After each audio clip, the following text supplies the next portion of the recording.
internet. All right, let's do this. Leroy Jenkins. And this is the only podcast about movies. Never thought I would do that. My name is Matthew Krol, and with me, as if it was 5 years ago, is Shahir's replacement for the day, Stephen Buja from Same Night Movie Review. Hello, everybody. Hello. I'm sorry I just blew out your ears, but this is a very special day. I'm very excited. Steve and I have had a long history with the film, not the film. The world. The world of Warcraft. That's right. We are the only podcast about Warcraft, the film, this week. And we decided I wanted to get Steve on here because we have a shared history with it. But I didn't want to also just sort of hang out on here and nerd the fuck out for an hour. We needed real people, Steve. We needed actual people that are not a fan of this franchise who saw the movie. So would you say we went looking for a group and we found some quality puggers? We went LFG pretty hard. And ladies and gentlemen, for the first time on the only podcast about movies is Nicholas Parker and Kristen Fight. Welcome, guys. Thank you. Thank you, Matt. Appreciate it. Yeah. So you guys have no history with the world of Warcraft. No, That is correct. Not even the original games, Warcraft 1, 2, 3. No, I No. just know that it originated from a PC. That is right. There was a PC game called Warcraft. I've heard of it before. Then Warcraft 2 Tides of Darkness. Then Warcraft 3. No, Warcraft 2 Beyond the Dark Portal. But that was an expansion. That was Okay, DLC fine. before it had a name. Before it Yes. got money grubbing. For corporations got... All right, that's not what this is about. It just got really heated. We'll get into all of our thoughts about this particular film in a moment, but if I don't do housekeeping up top, Shahir will scold me ruthlessly when he returns from wherever non-video game movie heaven he's found. You can email us at onlymoviepodcast@gmail.com. We love hearing from you. In fact, last week, I don't know if you guys caught this, we released a fan request for Children of Men. We'll be doing more of that if you guys listen in and you say, hey, there's an older film that you'd like me and Shahir to argue about for an hour. We will happily do that given the time and do a little bonus episode midweek. You can also follow us on Twitter at onlymoviepod. And all those good things. Shahir tends to do all that stuff. I do the Facebook page mostly. And I just like to instigate and basically piss him off on there. So please get in touch with us if you like what you hear. Oh, also drop us a review on the iTunes store, and that can kind of get us towards some more ears. Anyway, housekeeping complete. Job's done. Woo! Or job's done. Okay, so we talked about, Kristen and Nick, your history with Warcraft, or lack thereof. Yes. Steve, why don't you tell them and the audience at home what you and I's history with Warcraft is? Okay, so for those of you who don't know, listening, Matt and I were roommates when we first moved to New York City. It's true. And that was 11 years ago. It was in 2005. Yeah. And the year before, a little game called World of Warcraft was released on PC and Mac. Yes. And it was blowing up. And we were poor. We were working for literally no money. So we did interning before they had to pay you. Yeah, those were the days. So our one of our major sources of entertainment was going home every night and playing World of Warcraft. We did that for a very long time. We were part of several guilds. That's right. Lock up your daughters, because we were out in them streets of Azeroth, not New York City, when we first moved there. Yeah. As you can't see it right now, but there is a summoning stone here on the table. Oh no, Steve, that's a Hearthstone.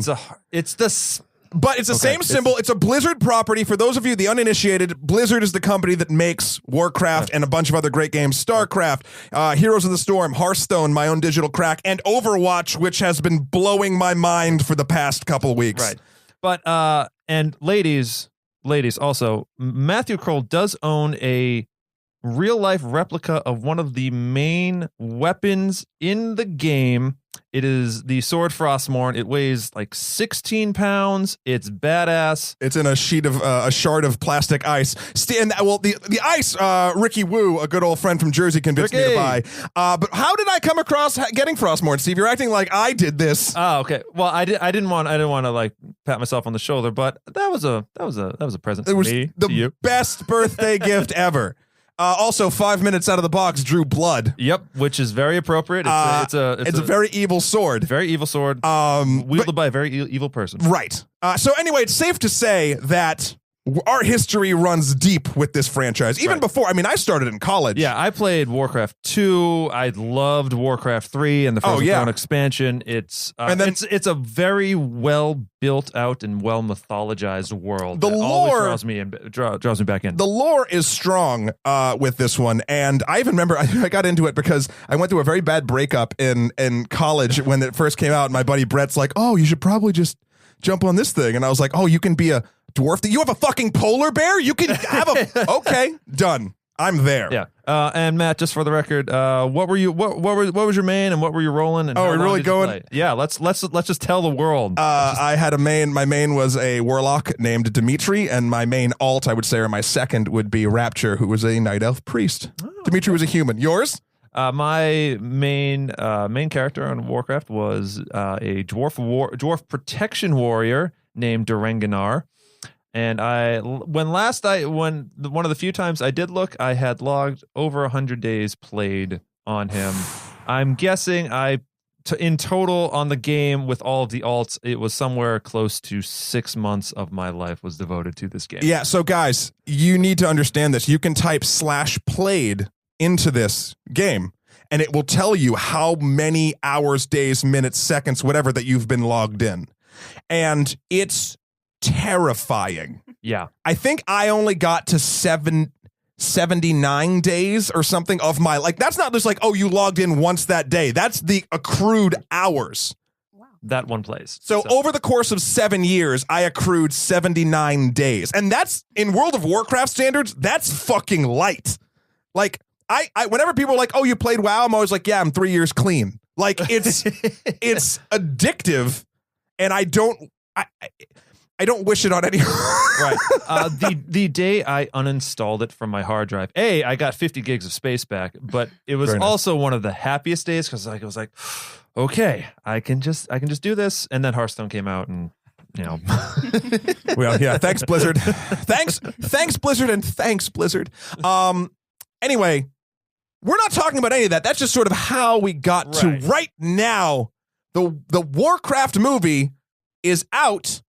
And the reason I was psyched to talk about this, other than the fact I'm a huge Blizzard fan and nerd, is the numbers behind this flick are really weird and something we haven't really seen so far. So upon recording this, it's been out for like 5 days or something. Yes. And in the U.S., it's only made like $24 million for a budget that was, what was it, like, looking at $160 million budget. And that's not even counting advertising, right? Right. But the weird silver lining of this thing is, as of now, it has a 261 million global gross, most of which coming as of Monday, 158 million from China alone. Now, Warcraft is a global brand, and there's a lot of jokes back in the day of World of Warcraft was like, there were these things called gold farmers. A lot of them were in China. And basically there'd be sweatshops in China of people at computers basically farming the in-game currency to then sell for real money. Yes, it's a real thing. China is huge with Warcraft. That's what I'm trying to get at. Right. So it doesn't shock me, but what do you make of these sort of numbers as just a moviegoer in general? Like, how does that feel? It's kind of surprising because I feel like, especially for, timing being like I think it's a big summer blockbuster kind of. I feel like that's really low. There's also like a good amount of hype around this movie, and I feel like a lot of people that I know play World of Warcraft. I feel like that would draw a lot of people in. I even went, and I don't, play the game, so I'm surprised by it for sure. But I also didn't realize that it was that big in China or globally, I guess. But yeah. I don't know. It's definitely shocking to me for sure. Burger. For the sales here, I think it's fitting. Yeah. Yeah, we're so used to all these, these comic movies right now, and everyone's all these like big action, live action. Sure. As opposed to, I mean, this movie looked great, by the way. But a lot of it was CGI, but with mix. I don't know what you would call that. It's a heavily CG movie. Yeah. In fact, any of the time that there are no humans on screen, I believe. Looks better. Well, it's because it's all in a computer. Whereas Elwyn Forest, the forest, like where that chase scene happened, which again we'll get into, that was an actual soundstage. They built a forest. So then you put CG orcs into that, and yada yada yada. I find it interesting because I don't know the rules of what can be released in China, but I know they're stricter than here. So there's obviously less choice. Right. They have been loosening those restrictions, and also recently China has been teaming up with a lot of studios. For instance, Kung Fu Panda 3 was a heavily, it was a China and Hollywood co-production, and so it did huge there, which also, by the way, there are pandas in World of Warcraft later on, and so they're called Pandarians. And so if and when they are released in subsequent sequels, which it seems like there will be, when the pandas show up, it's gonna go crazy. Who released this? What company? Is it Lionsgate? It's Lionsgate and Blizzard. Blizzard finally got a credit. There might have been something else in there. Summit. It's part of Lionsgate. Okay, because Lionsgate is actually owned by a Chinese subsidiary or whatever that is called, puppeteer, let's call it, and that they pushed this movie hard there for like the last 6 months. So this was like made to be an event, right? And also, it's a question of, I don't know if they got Civil War or some of the other major this could be the big blockbuster for them. Right. And also, I feel like it is important to note the size of the pool that China is compared to the U.S. If 10% of the United States population goes and sees a movie, that's 33 million people or so. If 10% of the of China goes and sees a movie, that's 100 million people. Yeah, that is by definition. It will always make more money over in China. And I think Hollywood knows that, and I think some people are apprehensive about that, but China is certainly going to love that. Well, yeah, it's like it's that thing you got to go back to, like, why is America the greatest country in the world? Well, it's not in many regards, and that means, like, especially like if you're trying to make money with a movie, you better market it to China. Like, why would the math you just did alone makes perfect sense.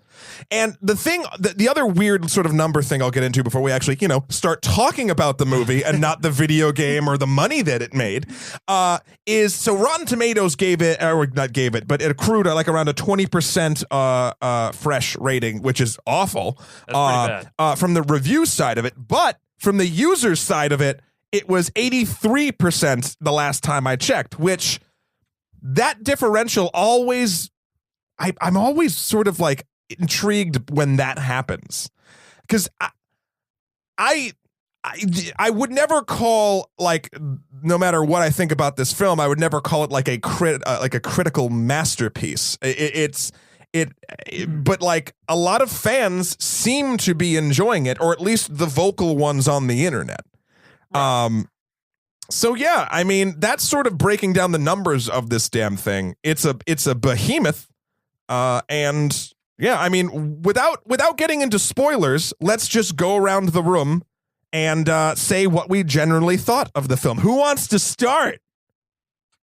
Ladies first. You're all pointing at me. Okay, I'll start. I was kind of pleasantly surprised by this movie because I kind of thought that going into it, automatically, I was just like, I'm going to be so lost.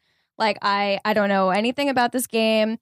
I don't know anything about the world. Like, how are they going to set it up for people like us who, are going into this basically like blind? And it was really, for me, it was pretty easy to follow. The story I felt like was set up from the beginning. Like, you could kind of tell what was going on. You could tell that there was this. What's Azeroth is the name of it? Yes! Yay! Thank you. But it kind of seems like, they are easily attacked, if that's right. I feel like, That's fair. That's fair to say. You know, Very fair. Yeah. That's what happens when you're used to peace for like however many fucking years exactly. it was. And then these, orcs come in and then whatever. But yeah, so that was all very easy. Like Nick said, I thought it looked great. I thought that it was entertaining. I was never really bored, which was also surprising for me. So you went in with a very low bar. Yeah, definitely went in with a low bar. And I think that, it was great. I enjoyed it a lot. I think that I would, recommend it to people.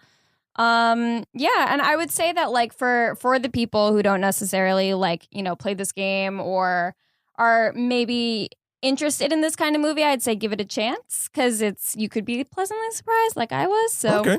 All right. Good. Overall, those are my thoughts. All right. Nicholas? The feed off of that, I agree with her. I enjoyed the movie for what it was worth. The story was there and the story will continue, clearly. I'm not a big Rotten Tomato guy. Right. I hate poisoning the well, so I went into that. I never read reviews. Okay. I watch trailers. Sure. But that doesn't justify anything. But as for this movie, went in not knowing anything about it, the story that was created from the game, right, and all of that. So it was kind of like a crazy Pocahontas. I was like, what analogy will he use? You can see like the wheels of I didn't. Put that on the poster. Yeah, put it. It's a pull quote. Kind of like a crazy Pocahontas. Warcraft. I like it. I like it a lot. Steven, buddy. Okay. Bubala. All right. So I have the long history, and I have to say I was my expectations for this movie were readjusted. They were set low, and it still failed to clear them. Ooh. I really just did not like this movie. And we'll get into specifics. We'll get into specifics, but I found it just almost amateurish in its in its execution. You're calling David Bowie's kid an amateur?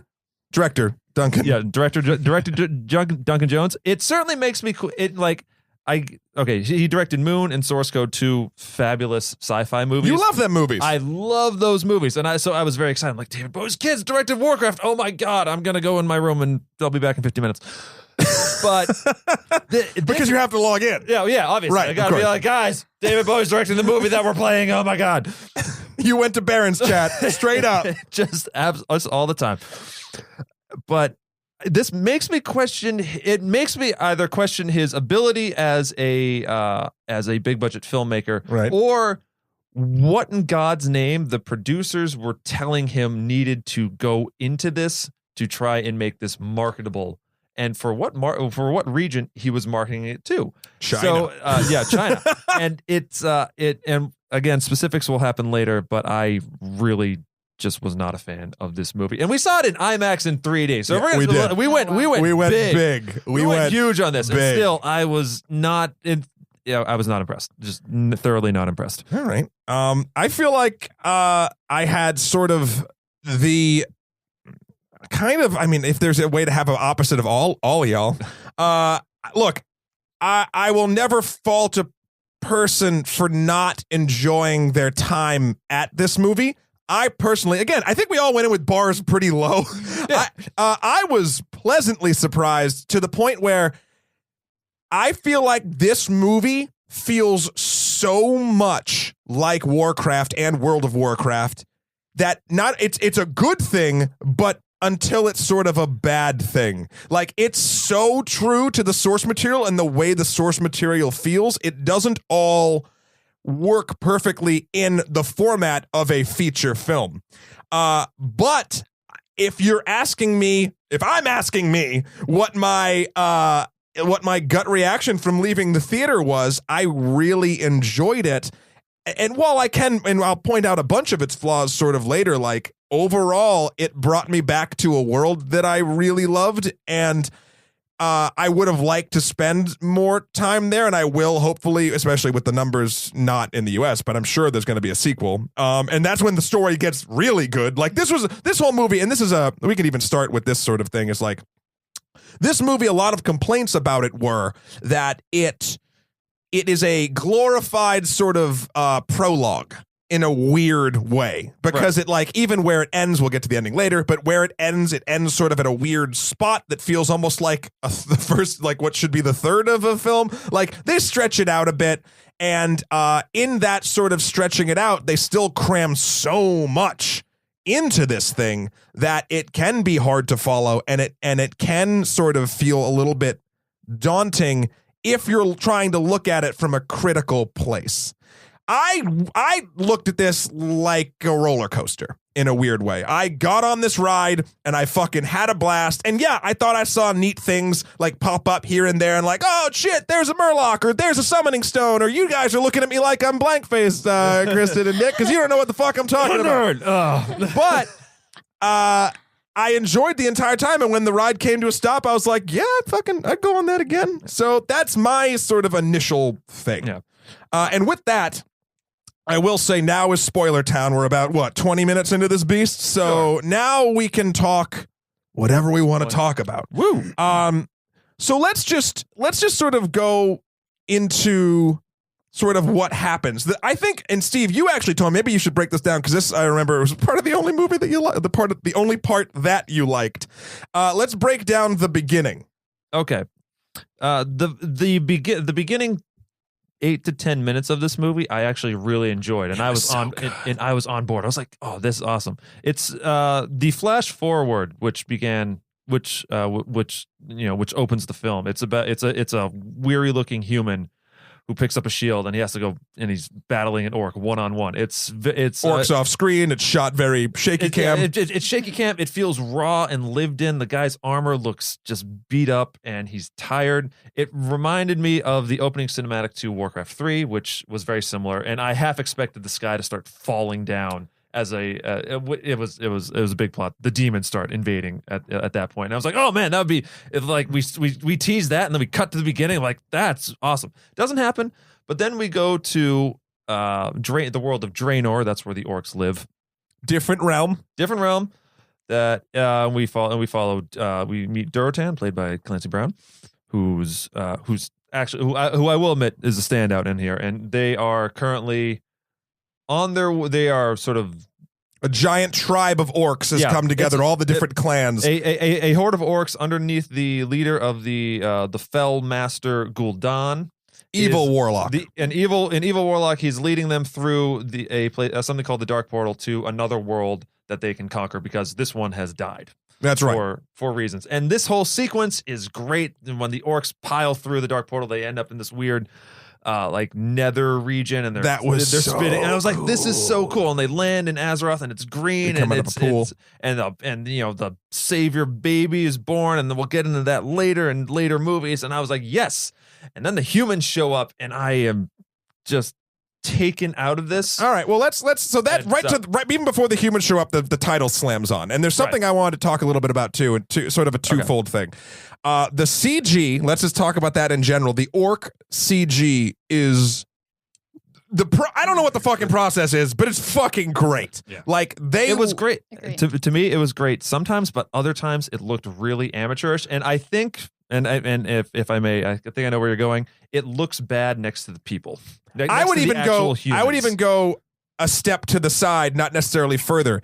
I think alone they look phenomenal. Next to the humans, they look passable. But the problem I had, and you could kind of see this, and this is just from a time and money standpoint, when it was Durotan or Doomhammer or Gul'dan next to like 3 or 4 nameless bullshit orcs, like you could see there was not as much love put into the bullshit orcs. Right. And that was the breaking moment for me. If it was just the scene I want to talk about and how the CG is so powerful is Durotan is talking with his pregnant wife, or what's her name? I don't remember her name.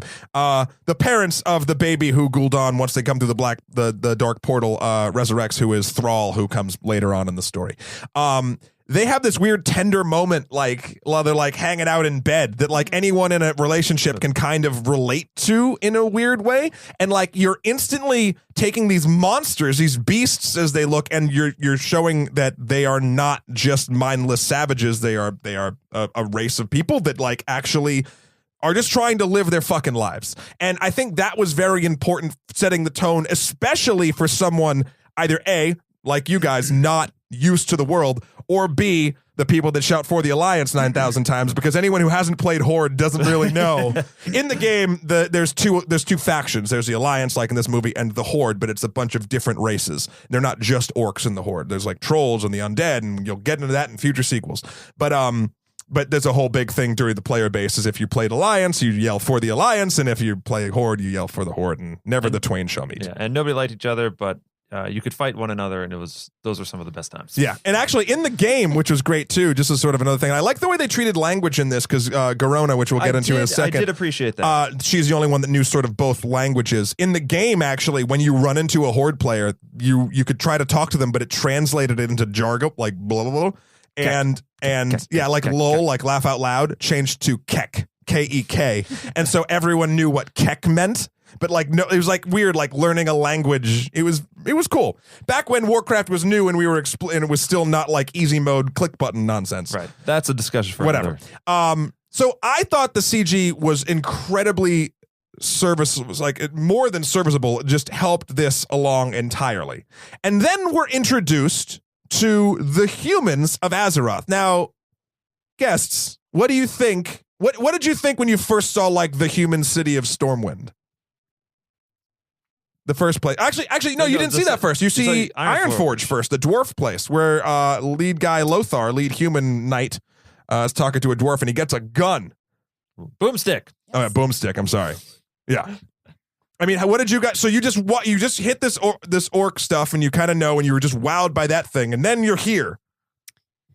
Well, the dwarf place, what's it called? Ironforge. Ironforge. Right. So that's actually like that didn't do much for me because it's interior, right? So you're leaving the orc world, which is all like this huge portal, everything's kind of dying, and then you're transported into like what felt like to me sort of a Lord of the Ringsy looking place. Yeah, I mean everything. This borrows from Lord of the Rings, which borrows from everything else. Yeah. Warhammer, which borrows from Gygax, which whatever. It's kind of hard to just get a sense of like where you are or what this world is like in that particular scene, and then you obviously find out later, but.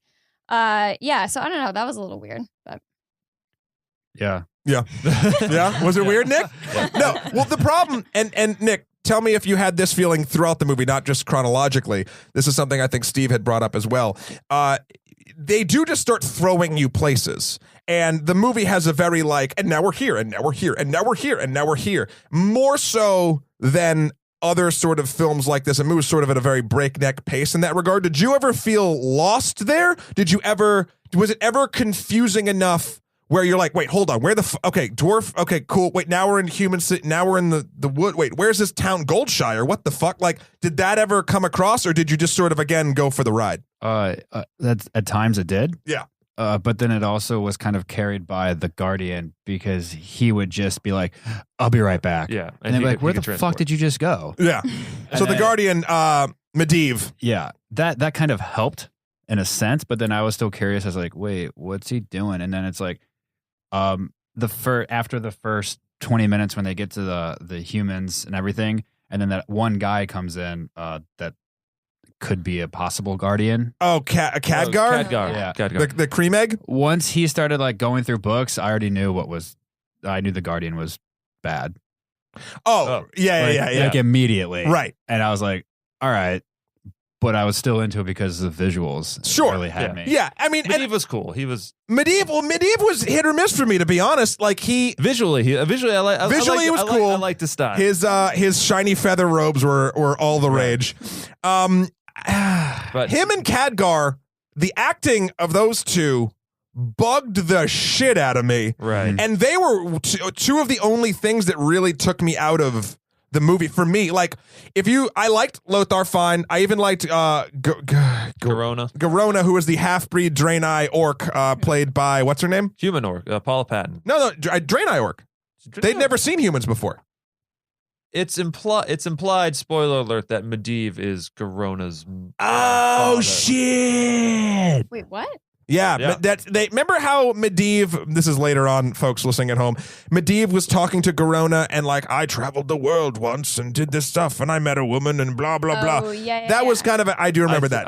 At least I think that's what it was, because she's Right, and she does look more. For some reason, I read that. I don't know. The lore is so long, and I haven't paid attention since this movie for a bit. Outside of a collectible card game, but yeah, they're acting. Medivh and Khadgar in particular, young fucking wizard dude. Oh, I wanted to Jesus. hit him.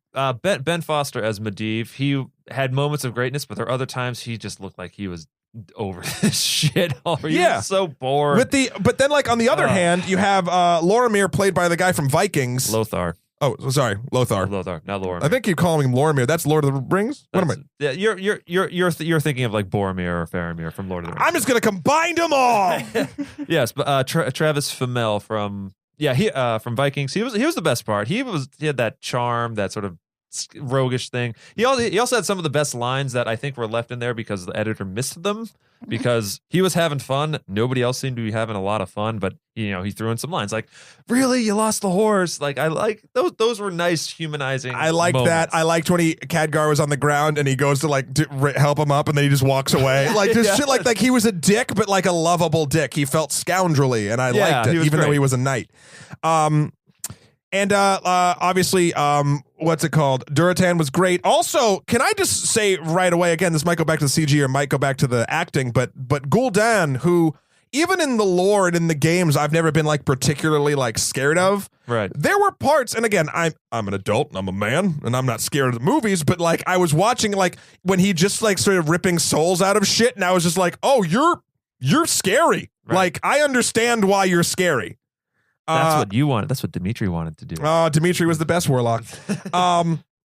So they basically, it's weird to even go through sort of down the plot line of this. Right. So the humans are alerted to the orcs happening. Right. Medivh is summoned because the king of Stormwind, played by Jesse Custer. Yep, Jesse Custer, aka Married to Tulip, by the way, and this is great. Howard Stark. Yep. Check out Preacher, by the way, on AMC. A lot of the actors sort of shared this pedigree. I don't quite know why, but I'm not complaining. And then Medivh goes on like a scouting mission. What happens next? Anybody? See, this is where I don't remember. Again, I used the roller coaster analogy. I think they assembled a party of like a couple of them, and then they were someplace, and then suddenly they were at the orc encampment without. And as a side note, I didn't like how they handled the locations. Okay, how so? There was no. It was all. All right, now we're in the hall, and now we're here. Now we're here. I wish I was longing for. Now I'm a big Lord of the Rings guy, so I was longing for. Give me some epic fucking eagle shots. I want to see swooping vistas. They did a bunch of that. No, they didn't. Yeah, they did. Stormwind, they rolled over like 5 times. They rolled over the tight parts of Stormwind. I wanted to see the world. I want you could start with Lord of the Rings starts with a map of the place so you can orient yourself. Like I knew where everything was, relatively speaking. But at the same time, they flew. You watched them fly from Stormwind to Goldshire. Right. Yeah, they travel a little bit, and I appreciate they travel on horse, and I appreciate. No, they flew to it the first time. They they might have not have flown. They might have rode horses, but the camera flew. But the camera was so intent on being locked in place and going in for tight shots that it never allowed things to breathe and open up and give me a sense of the world. It was just a lot of people in hallways or in throne rooms talking, and it didn't feel majestic. It didn't feel epic. It felt. See, I agree and disagree. It felt wrong because I think it felt right because of the costuming and the set dressing and all that stuff. Like, granted, when you're playing this game, a lot of times you're not in tight spaces. You're in big sprawling places, and this world is so big and rich. You do want to sort of see it, but at the same time, you're going to have, especially in a movie this lore fucking heavy, you're gonna have to have conversations. And I think and that's fine. That's fine. I think they could have been done better? Sure. Yes. But I didn't mind being in those tight spaces so much because of how intricate all of the shit in those spaces was. But again, I come back. I actually didn't like the the costume design of this. Ah, boo, Steve. I know. I'm being a negative Nancy here. It was so fake and shiny and polished, and there was no like. And I get that it's like this is exactly what the game looks like, but it didn't translate well to a movie for me in terms of this is a lived-in world, but it feels like it's basically just coming off of a processor. That's because they were using Vista and not Windows 10. Oh, we're making a Windows 10 joke? Is that what we're just... By the way, if you haven't installed Windows 10, your overlords require it. Oh, I need to get on that. No, you don't. Don't. Think different, Steve. But I will say, I've even made up a narrative excuse on why it looks like this, if anyone's interested in hearing it. Ooh, it's because Yep, this world, at this point, hadn't seen war in ages. So all their shit would be pristine. It wouldn't be battle-hardened. Their armor wouldn't be beat to shit. There's still entropy. There's still no excuse for it to be so ridiculously shiny and look fake Except it on looked them. dope. It didn't look dope. There's no... Sorry, super dope. Okay, super. That was There's extremely dope. Extremely dope. I hate to compare it to Lord of the Rings, but Lord of the like Don't you fucking do I'm it. doing it. I'm doing it. Don't you Lord of the Rings came out 15 years ago, and some of the CGI has aged, but there's so much of that film that is practical that it will stand many decades and centuries to come, I think. And I don't think Warcraft has that in them.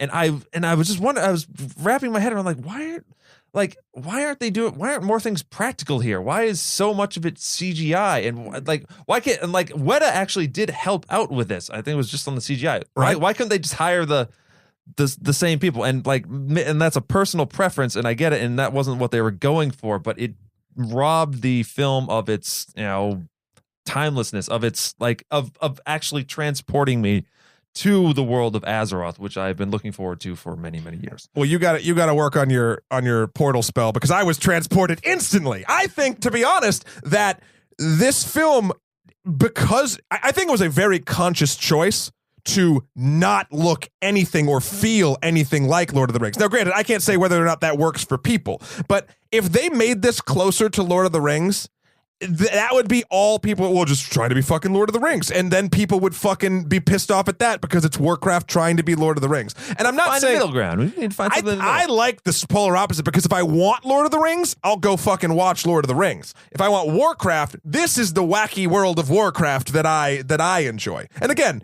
I'm going to have a lot of strong points, dear listeners and people in the room. And this, I will not fault anyone for not enjoying this movie. However, I will argue to the teeth about why I enjoyed it. As is tradition. As is tradition. What'd you guys think of the look? The look was great. That's the first thing you said, actually, after the movie. He was like, that looked great. Really? That was your... I really enjoyed it. But you had mentioned earlier talking about how certain types of orcs look differently. Right.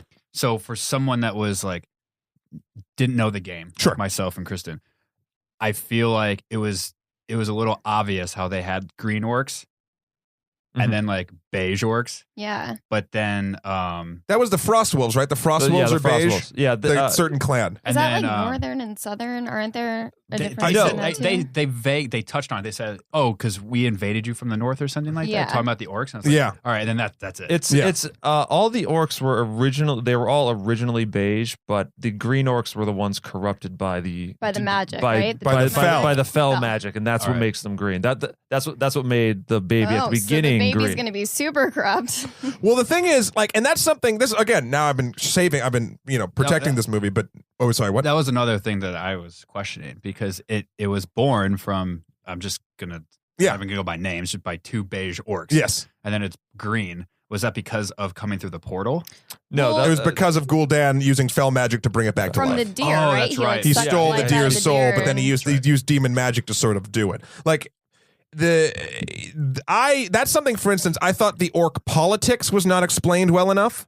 Right. I would have loved to spend more time with the orcs and figure out exactly what they're doing. Like, they gave you the skeleton. They gave you the bare bones to be like, okay, this is why they're here. Yeah, well, they also kept on saying, like, you know, honor tradition and that, but they didn't really set that up very well. No, they didn't. And also, again, that was confusing, and the skin thing was confusing. And I have even forgotten that part of the lore. That's not in there. But it's just one of those things that, like, if you know it, that's why. Yeah. Again, it's not going to break the story, but it's also a little bit confusing. It's to reel the people in like myself. Right. That's like, hey, okay, green, bad. Beige, okay. Yeah. And then you have Gorona. She's green, but she's also cool. She's also She's cool. also kind of beige. Yeah, I don't know. Yeah, she's cool. She's a half orc, and she's also super hot. And everybody wants to bang her. Why is she just- everyone wants to bang her. Everyone's like, man, I've never seen a green skin lady before. I gotta hit that. Before Everyone got a fucking heavy dose of Kirkitis on that. Yeah, day.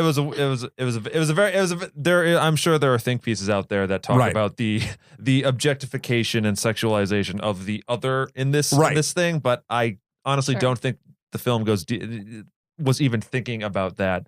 This was always part of the lore. Garona was always there, and she'll always be there. I couldn't really understand why she was a slave, though. Is it because she's half and half? Yeah. Okay.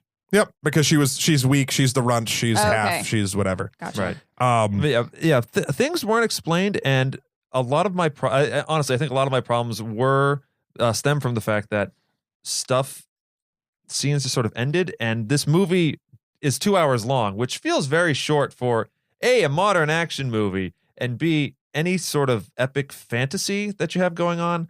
And so, like Legend or Kingdom of Heaven, I think this is a movie that I would love to revisit in a director's cut form, because I think there are so many character moments and little bits and pieces and like extensions of scenes that could really help bring this film out and give it a little bit more life and a better pacing to it, because pacing is not about it's not about what you take out, it's about what you leave in that drives the story and helps build the characters up. Right.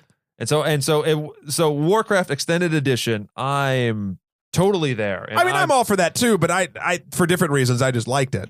I get what you're saying. I'm not. There's something to this. Like I said in the beginning, it takes everything you love about the series, about the games, and kind of everything you hate.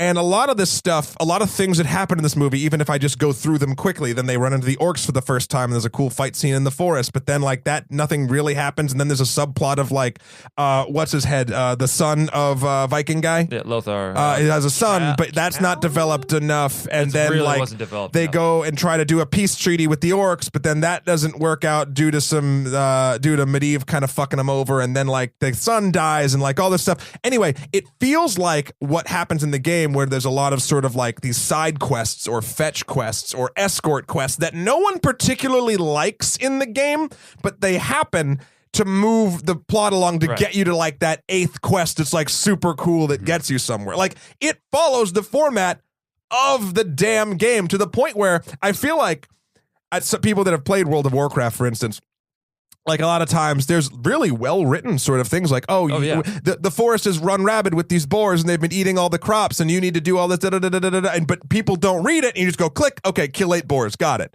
This movie felt like click, kill 8 boars, got it. Like it Definitely.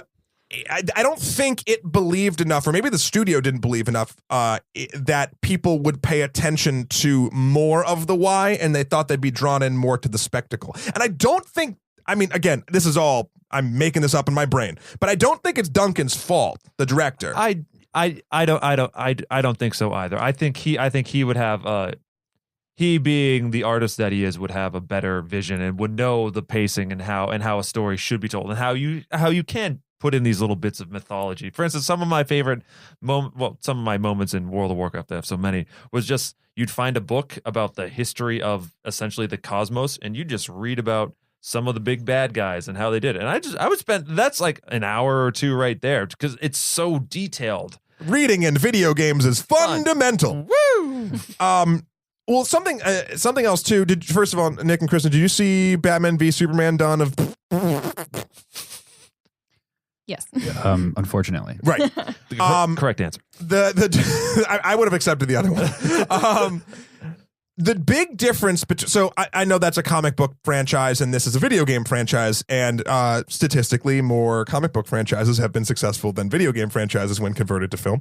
But I will say that I think the reason why, for me, Batman v Superman failed and this really succeeded for me, both are heavily flawed. But the difference, to be honest, is love for the source material. Like, that's what it all comes back to. Like, when I watched Warcraft, yeah, it felt like there was a bunch of hands in the pie and like people, things were, there was some status quo shit and we have to get this done. But it felt like Duncan Jones, like, he's a WoW player. He's played forever. He loves this shit.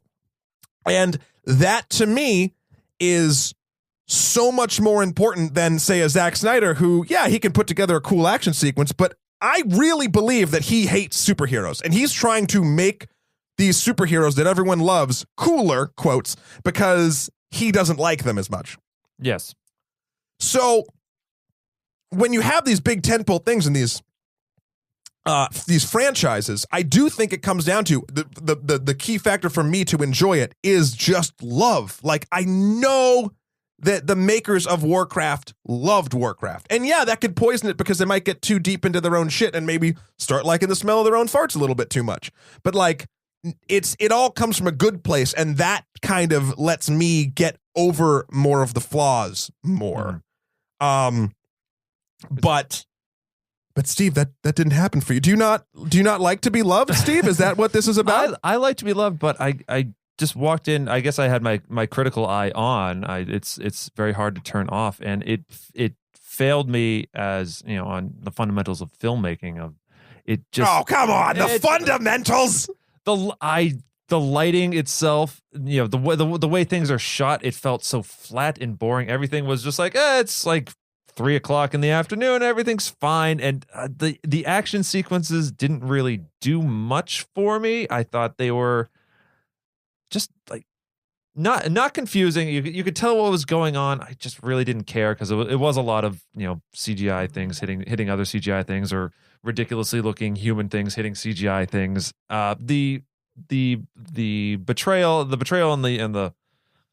the valley was kind of cool. I like that lightning effect. I did appreciate that touch where Lothar is like, he's a foot away from his son, but he just can't get to him. Like, that was like that was like, yes, I want more of that moment. Even if I don't care about the relationship, I appreciate the imagery that is on display right there. And why couldn't more of that be present? Well, there was a couple shocking sort of moments of like actually like beyond like this was a cool fun movie where I actually gave a shit about the characters, which again, going in, I did not expect. That was one moment. Another moment, maybe you guys can touch on this too, how you felt on it, is when Duratan challenges Gul'dan to basically try to basically snap the orcs out of what the fuck they're doing because it's stupid and evil. What did you guys think of that moment, and were you surprised with the outcome? I wasn't surprised with the outcome. I thought that you saw the writing on the wall for Duratan. You thought he was a dead man, dead orc walking. Yeah, just because of how powerful the other one was. But like, see, I had forgotten the lore. I truly had at that point. I didn't know he died. Mm-hmm. And I bad nerd, bad, but like, I didn't see that coming. In the original lore, everything's got fucked up because of an expansion. I think he's alive in the new timeline, but that's another story anyway. Sorry. Bring time travel into everything and fuck up your story. Yeah, I didn't see it coming for whatever reason. And I just thought, now granted, I thought the moment was powerful, but story-wise, it like almost breaks them out of it. But then the humans attack, so then they just get all worry again. Yeah, and that the pacing of that felt a little off. That pissed me off, and that scene was only introduced so that we could know that, oh, okay, we have this thing called honor combat. So at the end, when Lothar goes up against Doomhammer. No, not Doomhammer.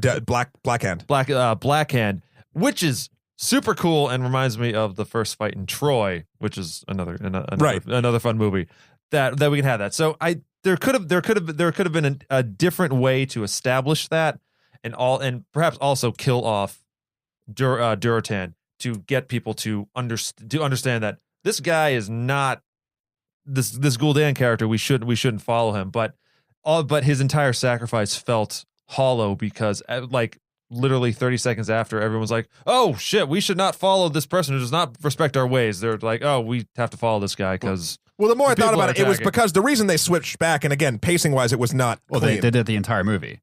They would establish something would happen. They'd be like, all right, moving on. Yeah, here we go. Right. Yeah.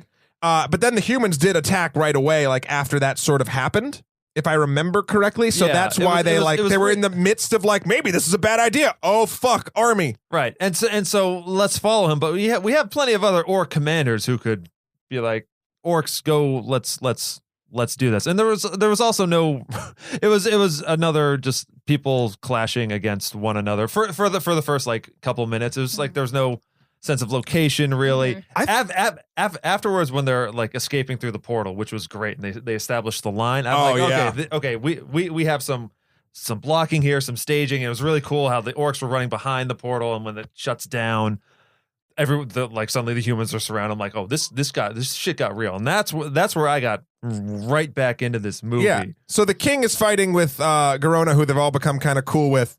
And another shocking moment, in a moment that actually had some resonance with me. I didn't think the king was a particularly engaging character, but No, he that was not. moment he was at the It's a end. big moment. for Talk him. about that, Kristen. What happened? It was shocking to me, actually. No, it was a big moment for him because, he sacrifices himself. How does he sacrifice himself? He says, Garona, kill me and you'll be a hero To the your orcs, people, yep. to the orcs. And Then you can. and this battle will be over, basically. Mhm. And that's exactly what happened. And I don't know. That took me for a surprise. Because he was definitely. trying to basically like if she becomes like a hero, she'll have the clout to like stop the fighting overall. Right. Right. That was nuts. It was a great sacrifice. I forgot that moment. I didn't see it coming. I was like, oh shit, you're making me care about a person I didn't care about. Good Yeah. job, movie. I just wish they had established more of him. I get that he's Right. like the coolest king ever That, and whatnot. But there were like I feel like we got more time with Ruth Nega's character, the wife and Lothar's sister, than we did with Lane. I The agree. king of There was a Storm. lot of communication between different characters Right. that was like not connected with each other. Like something would be said between two of them, like Sure. his wife Mhm. and Garona. Yeah. And then like she'd be like, here, take this knife. Don't tell anybody you have it. And then you're gonna end up killing my husband. Right, with the same knife that you gave him, but then Yeah. like that also like that sets up a big But- like which sets up a personal stake Yeah. in number 2. I just think overall. So the last thing I'll say about that fight scene is when Lothar comes down on the damn griffin. But, oh yeah, and just messes things Right, up. that griffin fucked shit up.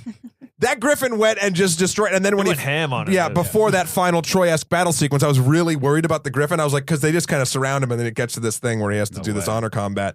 And then the griffin was still there. I was Yeah, very I was happy. so- and I then he was got so to happy fly about away with the king's dead body. And then we're back to Stormwind, where they're just they're getting ready for war. And they're ready for war and yeehaw for the alliance, and then the movie ends, and I was like, it took me a moment to realize, that was the end. with the Okay. exception of Baby Thrall screaming at the camera, which I Yeah. loved. right. Which And is then something that we sort of breezed by, and I do feel like is the weaker part of the film, is the whole Medivh garbage. Like, yeah, then Khadgar and Lothar at some point in Karazhan are fighting Medivh, who is infected by the Fel and is working as a conduit for a demon. Also, they fight a golem, which feels very Warcraft raid bossy to me. Like, I like that. very much so, and it becomes like one of the fell elementals Yep. that the warlocks could summon. And then Doomguard. Oh, I don't know Yeah, if it Doomguard. became a Doomguard, though, did it? it was It was reminiscent. it got its hand. It's reminiscent of being Yeah. a Doomguard. You guys are looking at us like we're like, what the fuck are these nerds talking about? That storyline, I'd call it the B storyline, did not work for me. However, the way the magic looked in this is my favorite way great. magic has ever looked in any movie. It's pretty cool. I like It looked like the game, and it looked like it belonged in the space and the art style and all that jazz. Like, it felt so good, and especially in a world. And I'm not a Harry Potter guy. You guys all know this. But like, I never liked sort of the look and the basically like kind of like the rhyminess in the Harry Potter world. But like this was very like there's sigils and runes, and like the books looked fucking awesome. The books were cool. Little touches like that I really did appreciate. Right. I think the Medivh storyline could have like it should have been. Medivh is a major character. He's the last guardian of Azeroth until Khadgar comes around. But he is meant basically to I think he should have been used to actually talk about and to introduce what is actually coming towards Azeroth in addition to the orcs, because everyone's being manipulated right now. You don't like. And this is obviously me out of game talking about what I actually know to be happening. And there's this big whole something called the Burning Legion that's led by this fallen titan that is coming back to Azeroth. And I wish there was a little bit more time in that fight when Medivh transforms into the demon guy. Demon Kill Jaden, I think is his name, to explain to give us something to get excited about and terrified of in this, as opposed to just like, oh, and he's like, he got possessed by these things. Did that bother you at all? A little bit. One thing that bothered me the most was how it took so long for them to figure out that Medivh was evil, but just by one simple thing. And that was him burning the papers of the research. Right. And then he'd be like, oh, he burned my research. And the guy that was next to him like gave him the look like, oh, what? Yeah. Right. Yeah, I know something's up now. Yeah, right. They really. I don't think they actually set it up that well. That Medivh was not at all. Medivh came across as just confused a lot, which works in a possession sort of standpoint. But until you realize he's possessed, you're just like, what is this guy doing? Yeah, you're like, that's not very Guardian-esque of And him. then in the valley, when he was questioning his abilities, he's like, just like old times. And then the lightning comes down. He like tries so hard to like get it to come down. Or whatever. I was just like, all right, Yeah, that was you're confusing deteriorating, but no one else knows. Yeah. Right. But we also don't really know why. We haven't seen him. Well, this is my final sort of thought for this, and then I have an exercise for everybody. Okay. But my sort of wrap up for this is like, I just like this movie because it kind of brings, and yes, A, feels exactly like Warcraft to me. Just, personally, just to me. But B, it's kind of almost like a simpler time of action movie. Like, we don't know every character's motivations, but sometimes that's okay. Like, yes, there's all this history with the demons, and I am interested in it, and I hope they get into it in future bits. But at the same time, like, Gul'dan can just be evil because he's evil. Like, Skeletor, we eventually, in the new animated series of He-Man and Master of the Universe, like, you realize why he's evil, but like, when we watched this stuff, we're like, oh, that's the bad guy. He's doing bad shit. He's got bad magic. Oh, that's fucking bad. Like, that's okay on occasion. And I feel like to get this sort of ride going for me, that was fine. And I'll let everyone else sort of have their sort of final thought as well. But I did want to do a quick exercise real quick as we're sort of bringing this wonderful world of the only podcast about Warcraft to a close. Shahir couldn't be here today. Mm-hmm. So I want everyone in one sentence to say what they think Shahir would think of the Warcraft film. Everyone, you can laugh. You can actually laugh. Everyone's turning away from the mic like this is super silly. Yes, it is. Okay, I'll buy it. Yeah, Steve. Guys, just go watch Lord of the Rings. It was shot in New Zealand, and that's where I'm from. Boom. That's pretty on point. There should have been more CGI cuck. Did you try to do his accent too? Yeah. And you tried to say he wants more cock. Okay. I can say deck. I mean, either way, a deck. Let's go deck. Deck. Yeah. Okay. He like he more wants to CGI dick. He likes to see more CGI dick. Okay. Wow. All right. Well, can I ask, is he a WoW player as well? No. Okay. Jeez, I don't know. He'd be a fucking druid. Oh, he totally would be. Druid? That's a class. That's a All right. class. I don't know. I think he might tell you to give this movie a chance. Dan. What?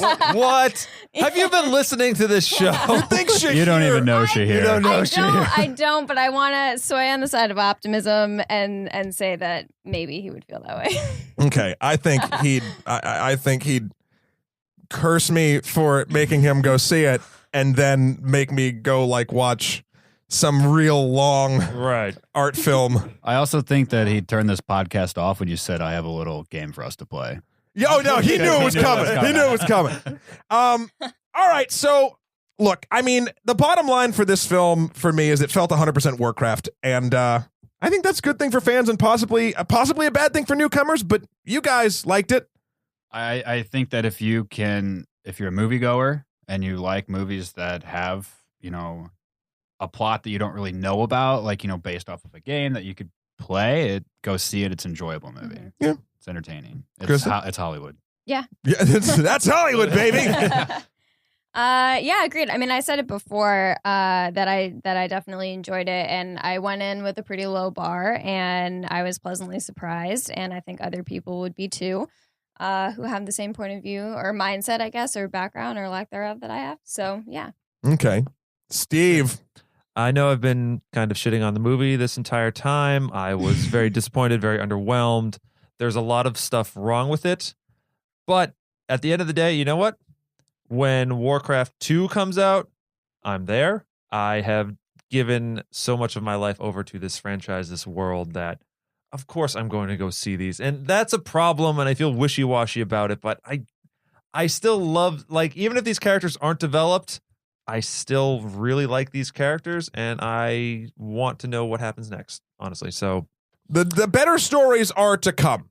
right. And I'm sorry, when we finished watching this together, Steve, I was so shocked you didn't like it. I really was. Because for me, I broke it down like this. This is my last analogy, and then we'll call this. It's this movie, more than any other film I've seen in a long time, feels more like a play.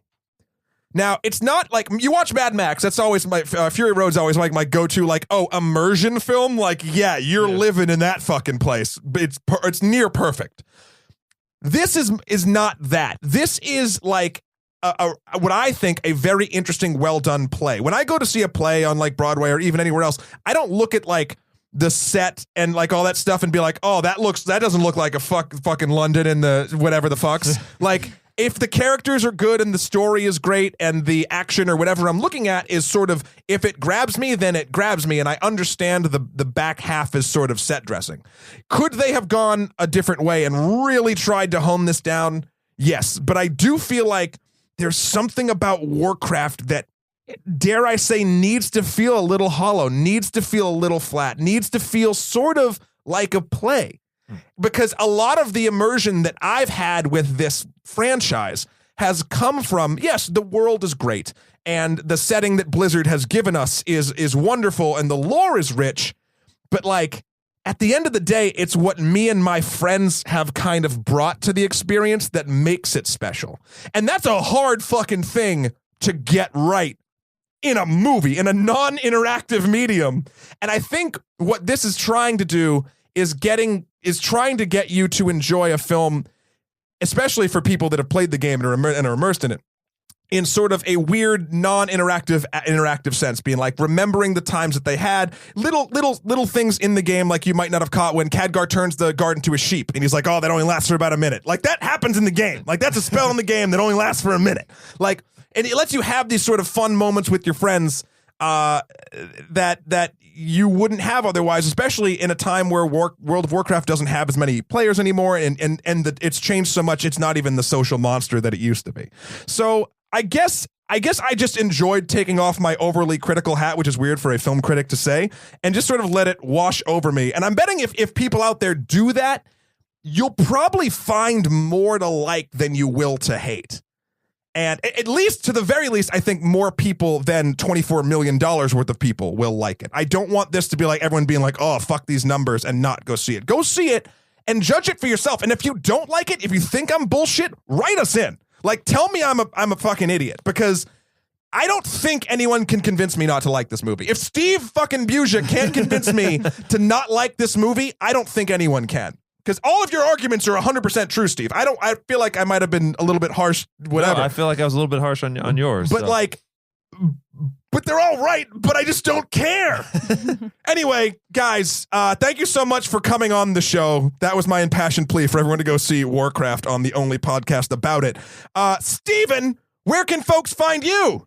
You can find me on two places. You can read my review of Warcraft at www.samenightmoviereview.com. Our alma mater. That was the site Matt and I started way back when. This is our 10-year anniversary, actually, this year. I've said this before, but you should just go online and search Same Night Movie Review and like Silent Hill or like any of those things from way back when we did video reviews. They're hilarious. Ooh, the Cloverfield one is my particular favorite. It's a wonderful short movie. And you can also find me on a new podcast I've started called OscarWatch.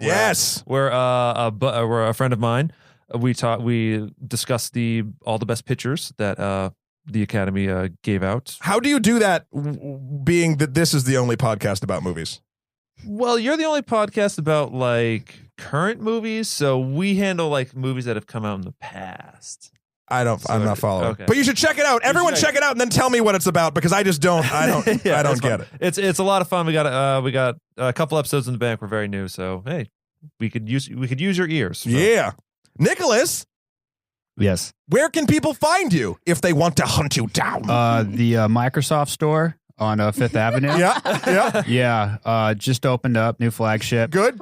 Loaded with Windows 10. Windows 10. Yeah. Windows 10. We just transitioned. Yep. We were Vista about. You were not fucking Vista. No one was Vista. No one was Vista. All right, we were XP. Okay, there you go. Whoa. Going back. I was going to say 7 or 8. Come on. No. All right. I'm sorry. Hey, listen, your XP though, that was a good one. That was a good one. Hey. Better than Emmy. I had Emmy for a while. XP is also very Warcraft centric, because that's what you grind for, motherfucker. Oh, Kristen.